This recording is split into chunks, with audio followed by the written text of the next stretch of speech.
Hello, hello, and welcome to Bla Bla Black Sheep, a weekly yarny podcast where I, Sarah Korth of SEK Handmade, answer your yarny questions. Welcome. I'm so glad you're here. Frankly, I'm so glad I'm here. You guys, last week, oh gosh, I'm gonna knock stuff off my wall. Last week I had a stomach bug. It has been a long time since I had a stomach bug. Thankfully, I had recorded beforehand, so I was fine then, but then I went down and I was down. At first I was like, it's just food poisoning. And then I was like, no, this has lasted far too long for food poisoning. I was down for a solid 4 days, and my husband was out of town. Whew. Thank you to my in-laws for helping out with the children's, because it was not great. It was not great. So I'm glad to be here. I'm glad you're here. Thank you so much for joining me. Today, I'm going to be wearing my Lavana shawl. You guys, I love this shawl. This was my first shawl that I made in this crescent kind of boomerangy shape, and I'm in love. I'm already plotting my next shawl in this shape. It's going to be a while to come out because I plot way in advance. But this is such an easy wear because it just wraps around your body. What? Crazy town. So I'm going to wear it real simple today. I'm just going to put the middle off to one side a little bit, just be a little funky. You don't have to be funky. You can just wear it down the middle. Then I'm going to wrap the one side around, and then I'm going to wrap it in front of the other side. Then I'm going to bring this guy back and around and over the top. Nope, I'm going to tuck him underneath. Tuck him underneath. Like that. Yay. I love it. So this is my Lavana shawl. I published this, oh man, the years all blend together. A couple summers ago. It's a fave. This guy is also the Lavana shawl, but he was kind of an experiment. I have a small obsession with designing a shawl and then being like, but how big could I make it? So I'm a short person, and so really giant triangle shawls just really overwhelm my body. But especially since this was my first one in this shape, I was like, but what if this shape makes all the difference? So this is a sport weight yarn. I should say, this is sport weight by Knitted Wit, Carpenter Bee, and an apple name. Granny Smith? Golden Delicious? I'm leaning more towards Golden Delicious. Anyways, I'll link to Knitted Wit's shop so that you can do searching. Again, love their yarn. Did I talk about them last week? Probably. But this is sport weight, and I was like, but what if I made it in fingering weight? And what if instead of 2 skeins, I used 3? And so that's what I did. And so I have this super big one back here. Oh, I guess this is the depth of this one, that. So it's nice and big.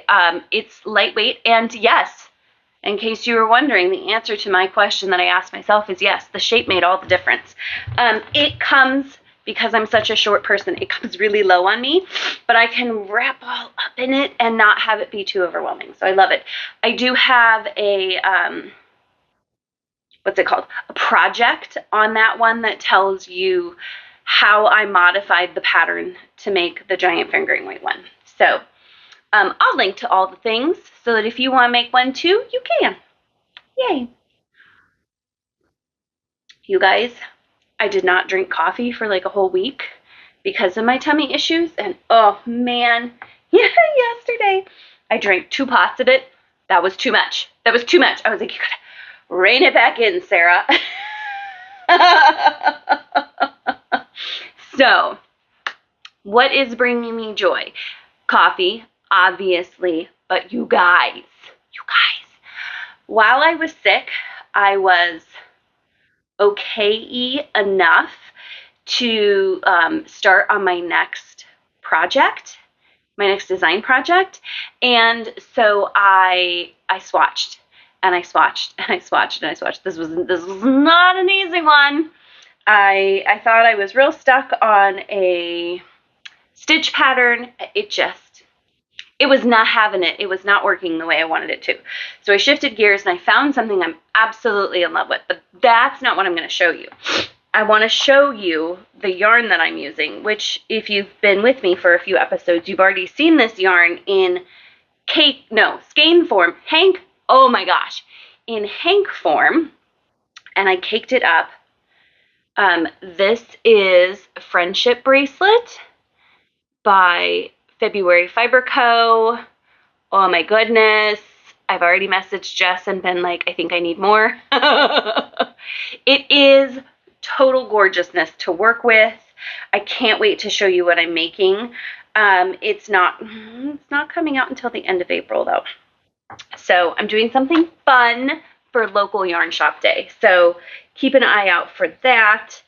But oh my gosh, that yarn is bringing me so much joy. I would love to know if you are like me, that when you work with a yarn that's hand dyed or like kind of travels through some colors, if you just love watching the yarn go by as you make your stitches, and I'm like, ooh, pink, ooh, green, ooh, teal, ooh, you know, it's just like every stitch that comes through and the little pops of color just, they make me so happy. So much fun. If you want to get Friendship Bracelet, my local yarn shop day pattern is going to take 2 skeins of it. So if you want to be matchy-matchy with me, Jess has it in her shop. So you can grab it now for later. And then I'm going to design something else with it. I'm going to design a complementary pattern. I don't want to get into it too much and give too much away. Keep the mystery. But I think I am going to order 2 more skeins of it to make a like a kind of a sister project pattern that'll go with it. So I'm obsessed. Let's talk small businesses, you guys. My Earth Love by Danny mug that matches my curtains because it's my color. It matches my shawl almost too. This is a nice big mug. My other one that I have from her is kind of smaller. So big mug, fits lots of coffee. It's just what I needed today. Now that I am drinking coffee again, it's tasting amazing. I am drinking, my dad got me a bag of coffee for Christmas from a local shop in Des Moines. It's called Zanzibar Coffee. I'll see if they have a website and I'll link below.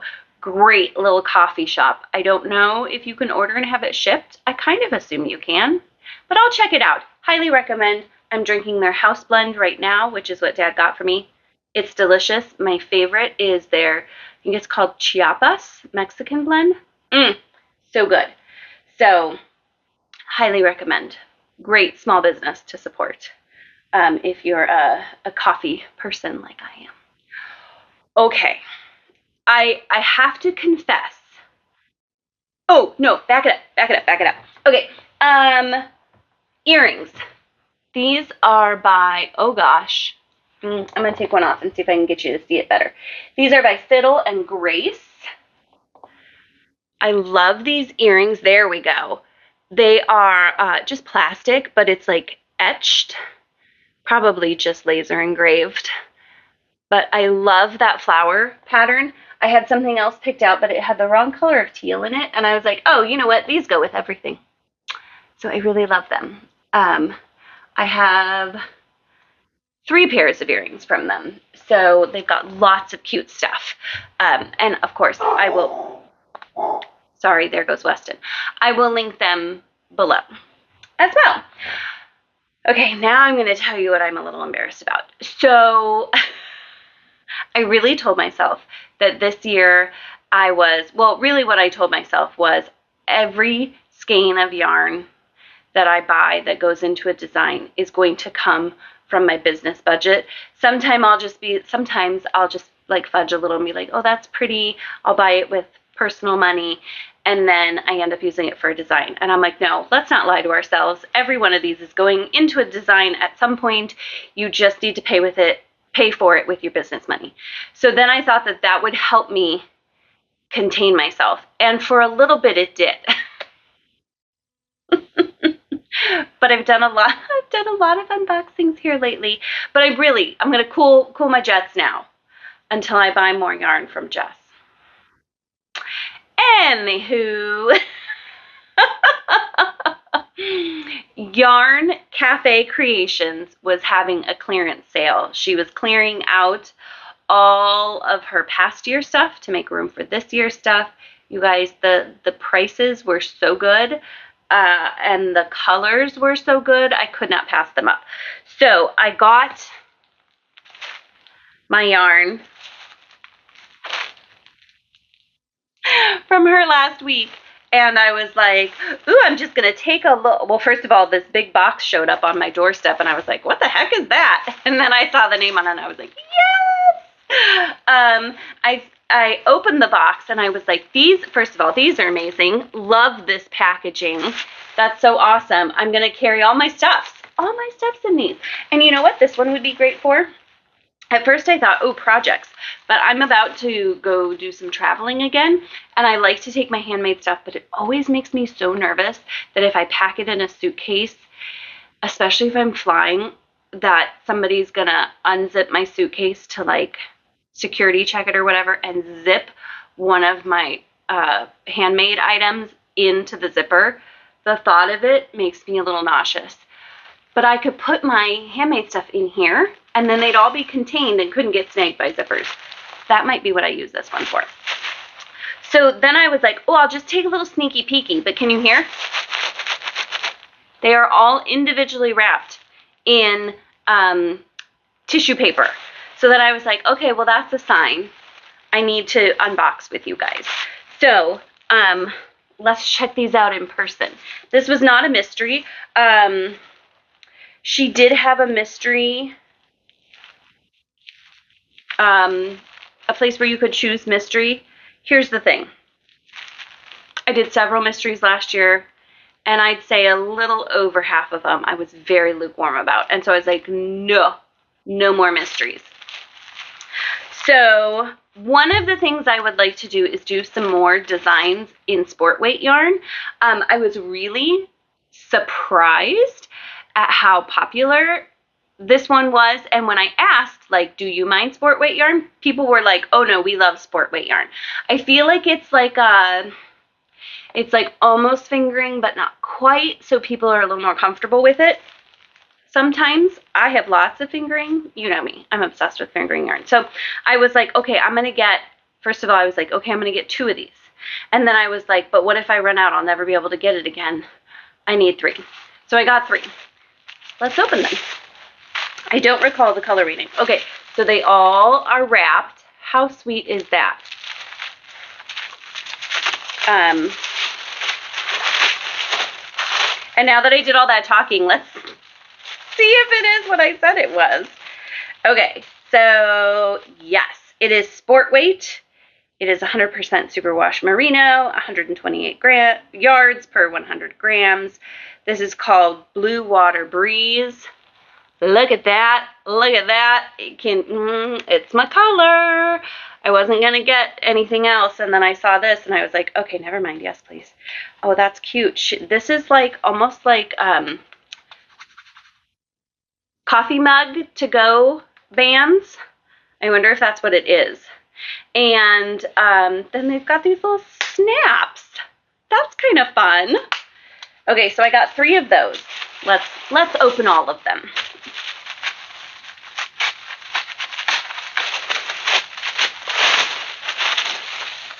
So two, oh, gorgeous match, very consistent.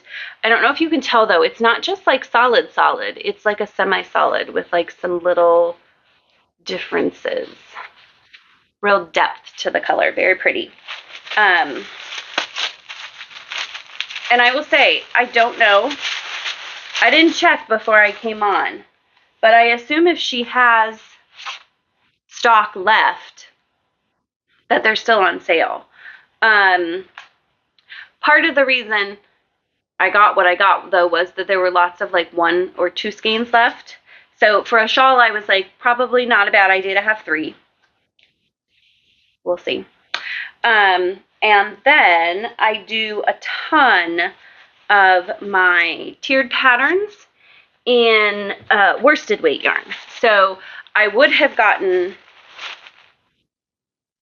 more, but a lot of them had just one skein. Maybe, I don't know. I was gonna say I wouldn't have gotten more because that would have been excessive, but I can't guarantee I wouldn't have been excessive. So let's see what's all in here. I have 1, 2, 3, 4, 5, 6, 7. I was gonna say that's an odd number of skeins, which it is literally an odd number of skeins, but also to do to do my hat and cowl sets, usually I need 3 skeins. So it is also an unusual number. So let's see what I got.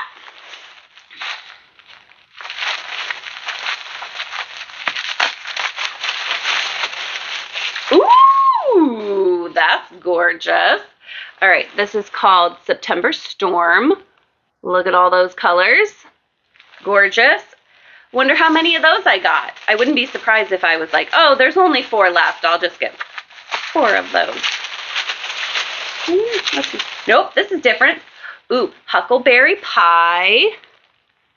Okay, I'm not a big lavender person, but the pops of hot pink, yeah, that makes up for the light lavender. What will this one be? Who knows? Okay, more. Nope, slightly different. And maybe that's what I was thinking. This one's called Misty Kiss Coca? Minty Kiss Coca. I'm not sure. So I thought when I first pulled it out that it's the same as this. It is similar, but not the same. You can see more pink. So let's see. I'm certain I got more than one of each of the skeins.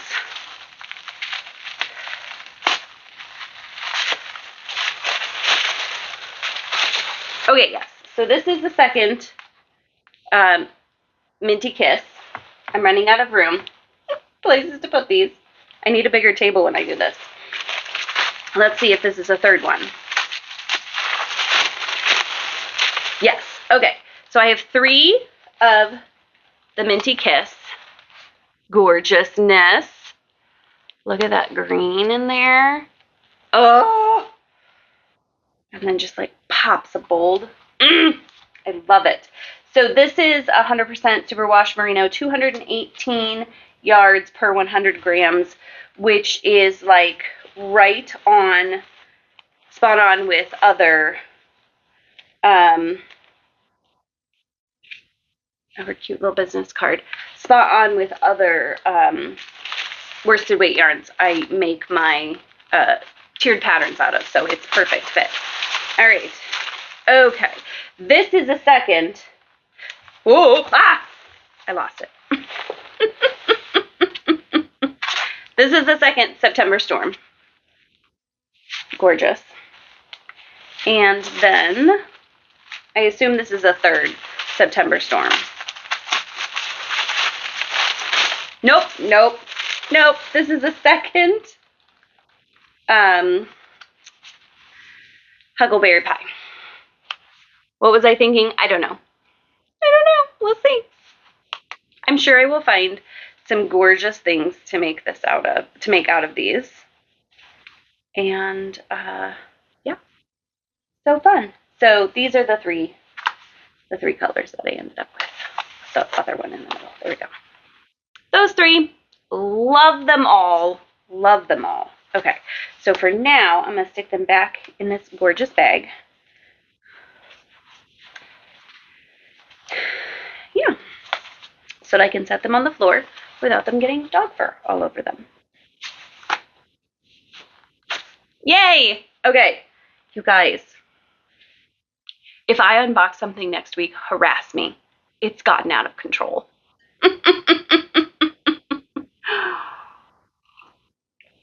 Okay, so all of those from Yarn Cafe Creations. Love, love, love.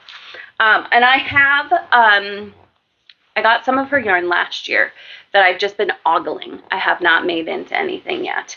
And so it's what I got last year was gorgeous too. So she's consistent. All right. Announcements. Tomorrow, my Lumi shawl is releasing. Nope. You guys, tomorrow, my Lumi cowl is releasing, and I'm very excited about this pattern. I love it so much, and I can't wait to wear it. So if you are watching this on Wednesday and you are not on my email list, you can join my email list to get the best discount on this new pattern. And then the introductory video will be out tomorrow as well. I'm so excited. I'm so excited for this. We have a new event going on right now. It is called Who Gives a Scrap? It is so much fun. We're gathering up all of our scraps and we're going to make some scrappy projects. There are some really awesome people joining in, and it's already been so much fun to see everyone's scraps, to encourage each other. We've already had somebody say, I don't know if I can do this. I'm so overwhelmed by all my scraps. And so having the support of everybody saying, it's okay, I also have lots of scraps. It's not just you. We'll tackle a few things at a time. Spoiler alert, we're probably going to do this every year. So like, we don't need to panic and like get all the things done now. So it's going to be fun. You can join us on Facebook, Instagram, or Discord, and all of those will be linked below so that you can join us. We'd love to have you. Oh my goodness. Let's do some questions.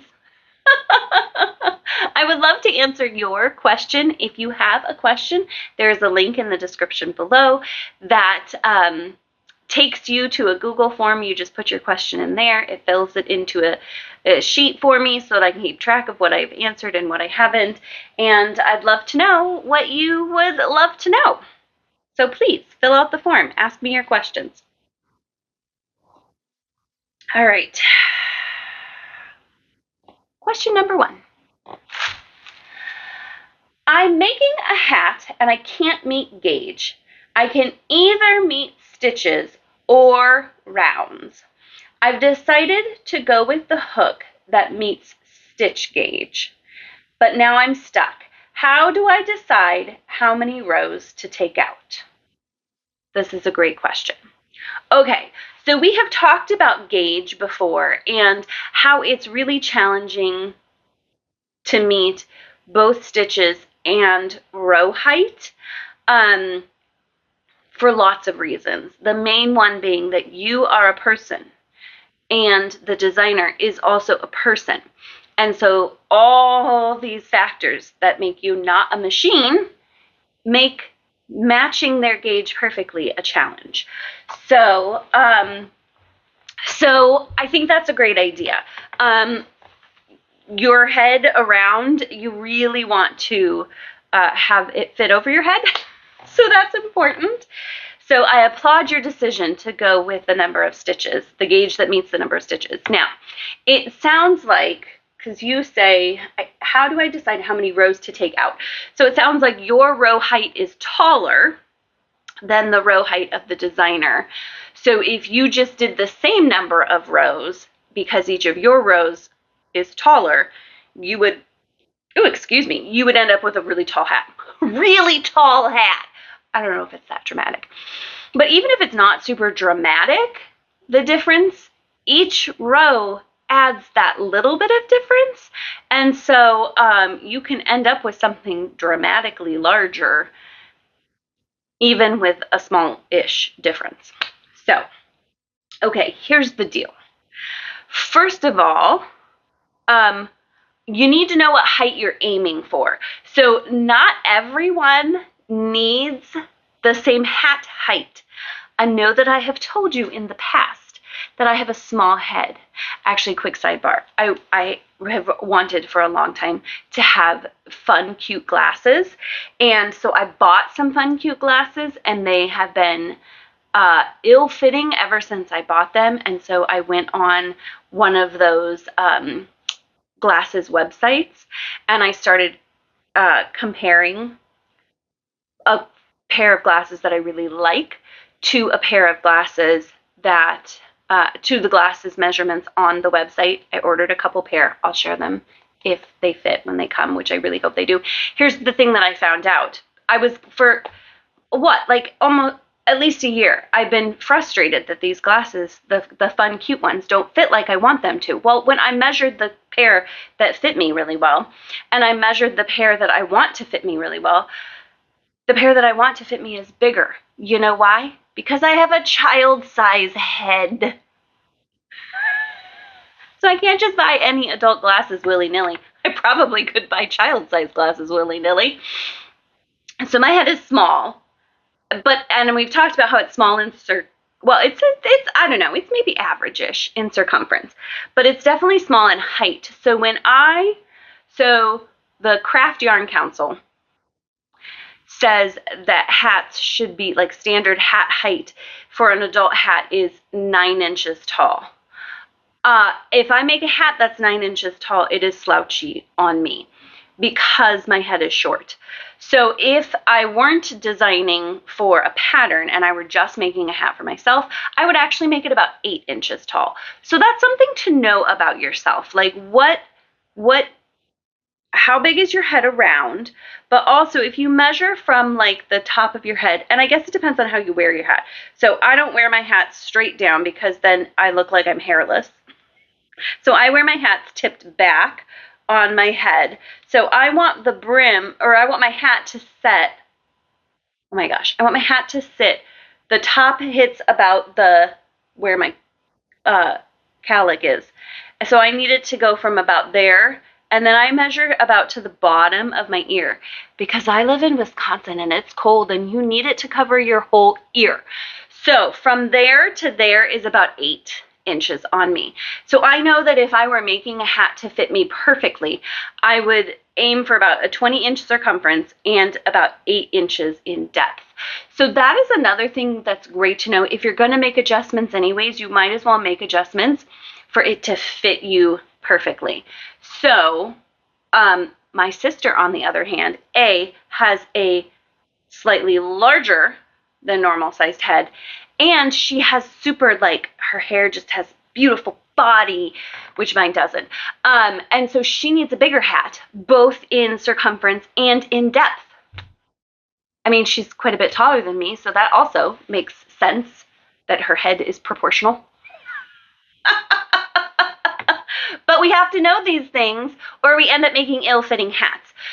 So what would be awesome is if your head also needed 8 inches, because then your gauge is probably measured in 4 inches, and you could just figure out if your gauge is, 12 rows for 4 inches and you need 8 inches, then you need a total of 24 rows.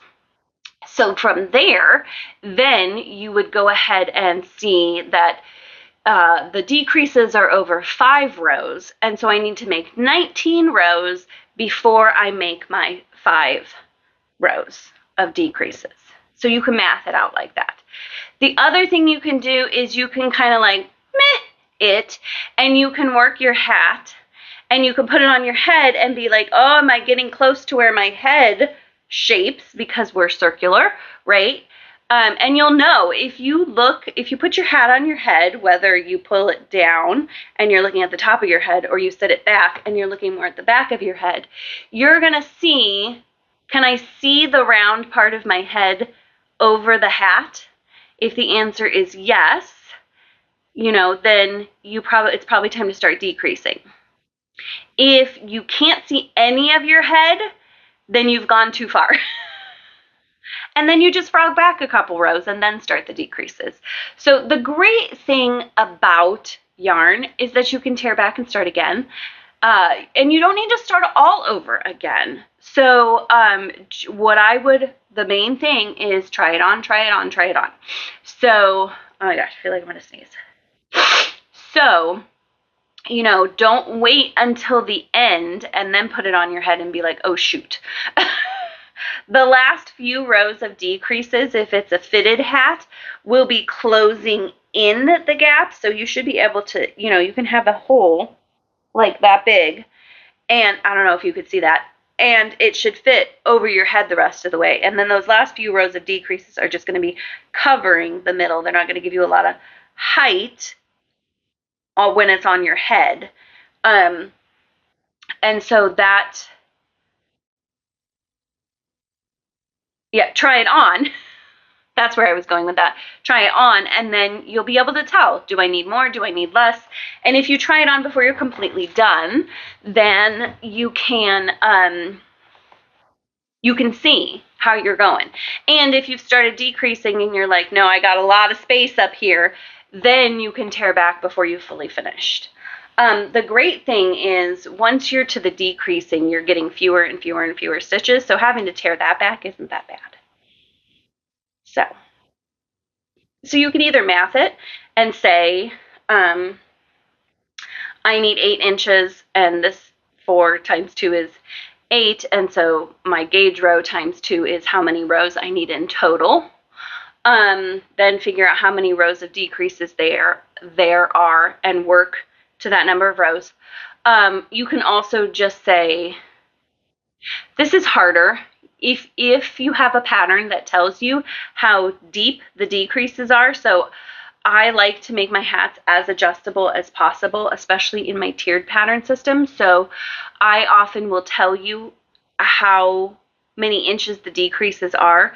So if you have one of my patterns and you know the decreases are 2 inches of height, and you want 9 inches, then you just work to 7 inches and then decrease. So that's also an option. I hope that wasn't confusing.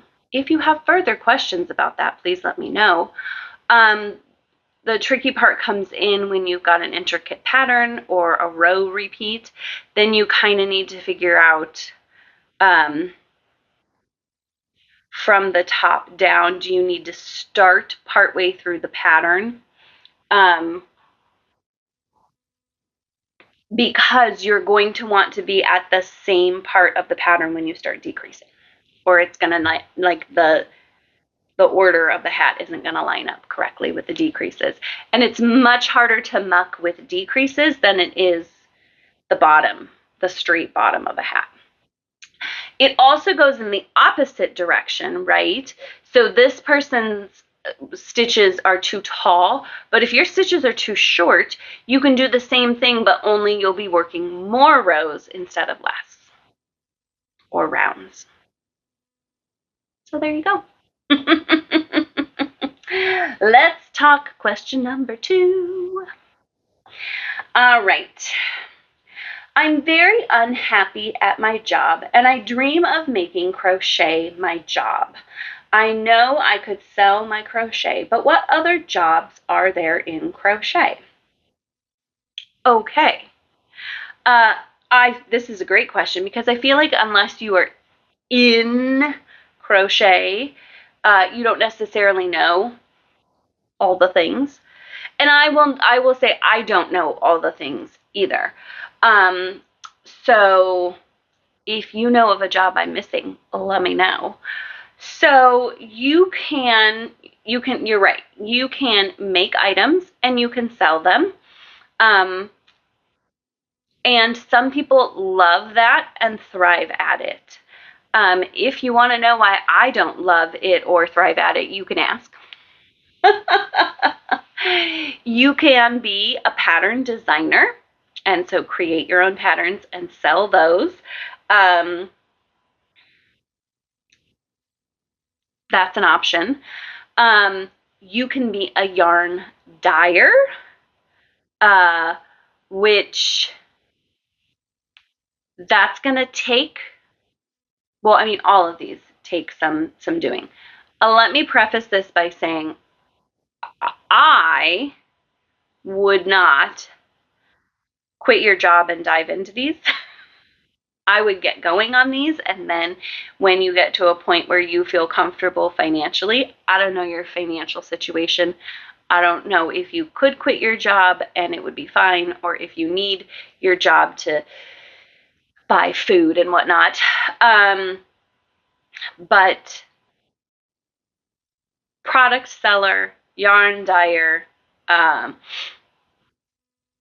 pattern designer, all of those are somewhat unstable income, because as the economy fluctuates, as people's buying comfort, that's not the word I'm looking for, but like as trends of what people are spending fluctuate, it can really fluctuate how well you sell. So, so that's something to really think about before you're just like, blah, quit my job. You can be a hook maker. You can be a sample maker. I will say these jobs as a stable paying position, I think, are few, and at least to my knowledge, a little harder to find. But if you have a really successful local yarn shop that wants you to make samples for the yarn shop, they may be willing to pay you. Some companies, though I do feel like yarn companies and publishers are moving away from this a little bit. I've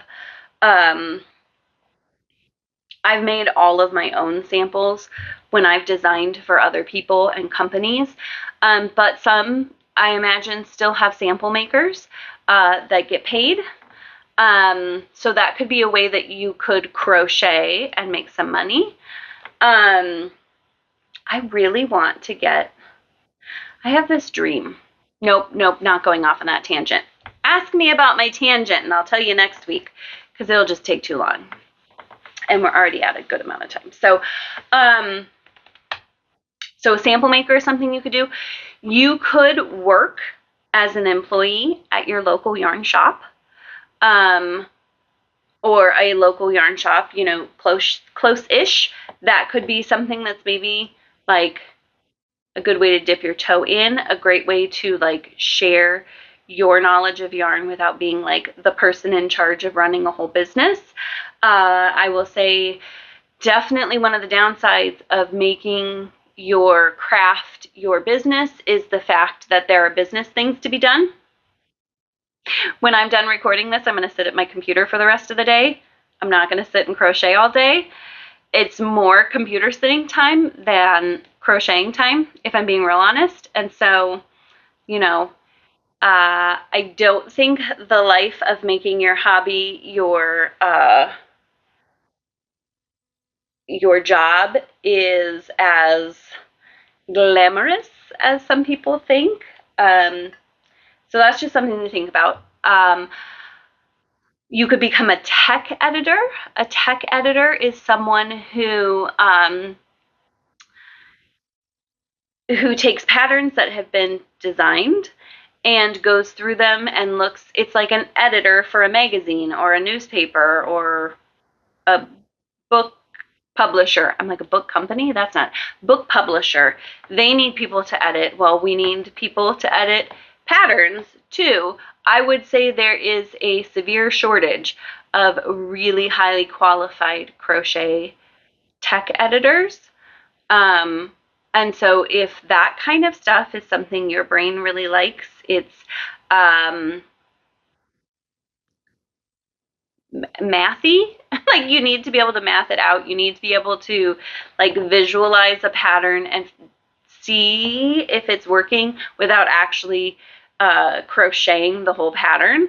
You would make no money for your time doing that. But If that's something you enjoy, there are lots of courses out there that you can take to become a tech editor. And then, independent designers hire tech editors, magazines hire tech editors, book publishers hire tech editors, companies, yarn companies hire tech editors, because most yarn companies also have patterns that they offer. So that's a good one. And then you can work for a publisher. You can, if you do marketing, you could do marketing for a yarn company or a magazine, or a book publisher. So you could take your job that you're doing, and maybe the thing that you don't love is that you're like helping to market a tractor magazine. And instead, if you were marketing a yarn magazine, you'd be happy as something that's really happy.